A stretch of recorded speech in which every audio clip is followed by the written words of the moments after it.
You walk into a dollar store, and from the first shelf you pick up a bag of peanuts. It costs $1.25, and it is not just the peanuts. Not one thing in the entire building costs $1 anymore. The name of the store is simply not true. You probably have the same theory as everyone else. Prices rose everywhere, so this store finally had to raise its prices too. But the price this store was named after survived 35 years of inflation, crashes, a fuel crisis, and a global pandemic. Then it ended in one ordinary winter. Inflation never ended anything. Something else did. There are 3 real reasons, and the third one sounds wrong. Here it is. Every trip you ever made to that store cost you more than the same trip to the supermarket. By the end, I will prove it with nothing but a bag of peanuts. The prices you see at that chain all run through a single buyer.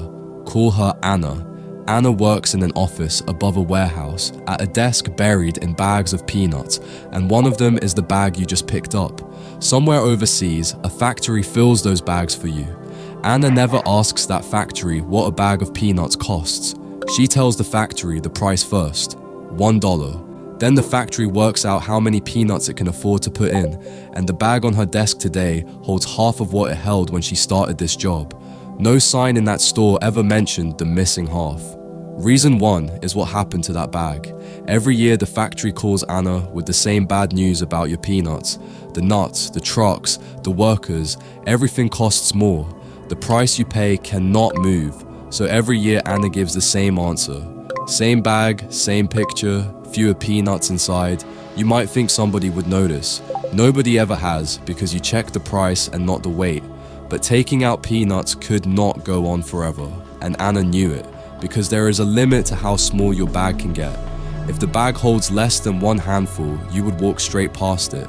The chain itself said so in public. At $1, the only food it could still sell you was a single serving or a novelty. So products started vanishing from the shelves you walked past. You went in for your peanuts and found nothing but an empty hook where your bags had hung. Not more expensive. Gone. You would expect somebody to complain, and almost nobody ever did. That is reason 1. The bags could not get any smaller. So why not simply add 10 cents? Because some of the people in that store are counting every cent. They know exactly what is in their wallet and their basket. In every other store, shopping on a tight budget means adding up prices in the aisle and sometimes handing something back while the people behind them watch. In Anna's store, that never happened to anyone. That is what the dollar was protecting. It was never about peanuts. And this trick is everywhere. Once you know a price can stay the same while the product itself shrinks, you will spot the trick in your own kitchen tonight. Your coffee, your phone plan, the cereal box that somehow feeds fewer people than it once did.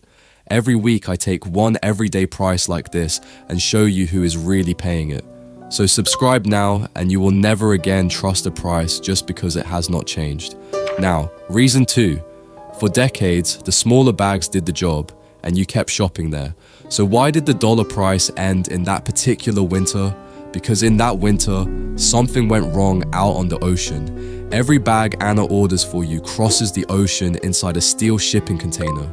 Shipping companies charge by the container, not by what is inside it. A container of laptops and a container of your peanuts cost exactly the same to send. So the cheaper the thing inside, the bigger the share of its price that goes to shipping. You would expect the retail giants to have the biggest problem because they ship the most. The opposite is true. For every dollar this chain takes at the checkout, it ships more containers than any other big retailer in the country. 90,000 containers a year, stuffed with small, cheap, heavy things. So when shipping gets expensive, no store loses more than the one you are standing in. Anna's own boss stood in front of his investors and told them exactly that. Then came the winter when the cost of that ocean trip multiplied 5 times over. Suddenly, moving your bag of peanuts cost as much as moving a laptop. On top of that, the shipping companies broke their promises. Anna paid for space on their ships, and only 2/3 of her containers ever arrived. So the chain hired ships of its own, and the discount store was suddenly running cargo ships across the ocean. That is reason 2, and that is the winter every sign in every one of those stores came down. The new price was $1.25.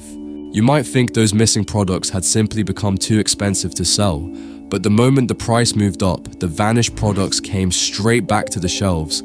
They were never too expensive to sell to you. They were too expensive to sell for $1. And once a price has moved, it keeps moving. There are shelves in that chain today carrying $7 items. The sign outside has not changed. Which brings us to reason 3, the proof I promised you at the start. Anna's bag of peanuts costs you $1. The same brand at the supermarket comes in a great big bag for $4, so at first glance the small bag looks like the better deal. Now count the handfuls inside each bag and divide. Each handful from Anna's bag costs you more than each handful from the supermarket bag. It always did. The dollar store was never the cheapest store in town. It was only the cheapest single purchase in town. Here is why that matters to you. A cheap single purchase and a cheap store are the same thing if you have $4 in your pocket today. They are not the same thing if you do not. So the people who most need low prices cannot afford the big bag, and the small bag they can afford costs the most for every handful inside it. The $1 price kept shopping simple, and you paid extra for that simplicity on every visit without ever being told. Which leaves a fair question. If the whole change was 25 cents, why should you care? Because of Anna's bag, the one that holds half of what it held when she started this job. That missing half is what the low price really cost you. 35 years of rising costs came out of that bag, a few peanuts at a time, from the baskets of the people counting every cent, and they got nothing in return because every handful they bought still cost more than the same handful at the supermarket. The dollar did not end because the world got expensive. It ended because the cheaper the thing you sell, the more everything else costs you. You thought that store was the cheapest place to shop. It was the most expensive store in town, and the price never showed it. Hit like, and the next person standing in that aisle sees this video before they pick up the bag.